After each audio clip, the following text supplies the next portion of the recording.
হ্যাঁ হ্যাঁ না না ভয় ভয় পাই না। ঠিক আছে বাবা আমি তো আসছি আঙ্কেলদের সাথে চলে আসতেছি। আচ্ছা তোমার তো অক্ষত অবস্থা তো আমরা উদ্ধার করছি।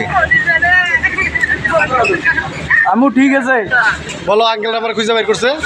আঙ্কেলরা আমাকে খুঁজে বের করছে।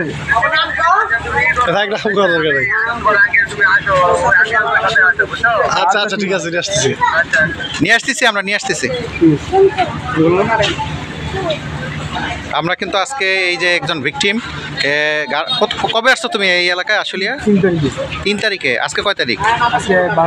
আজকে এসেই কিন্তু এখানে ফিটিং বাস চক্রের কিন্তু হাতে পড়েছিল কিন্তু আমাদের এলাকার এক ছোট ভাই রিয়াদ, তারপরে এই যে আমাদের সাংবাদিক নাজমুল্লাহ কিমু এবং আমাদের এই যে মঞ্জু ভাইয়ের ছোট ভাই অবায়দুল সহ আমরা কিন্তু আজকে কিন্তু এই ভিকটিমকে আমরা কিন্তু এখান থেকে এই ফিটিং বাস যে চক্র তাদের কাছ থেকে কিন্তু আমরা উদ্ধার করেছি।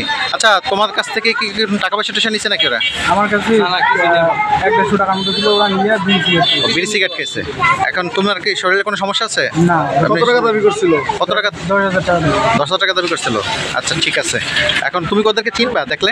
হ্যাঁ ওরা তো ধরতে পারলাম না, তাহলে নেক্সট টাইম যদি ওদেরকে দেখো আমাদেরকে একটু জানাবা, ঠিক আছে? ধন্যবাদ।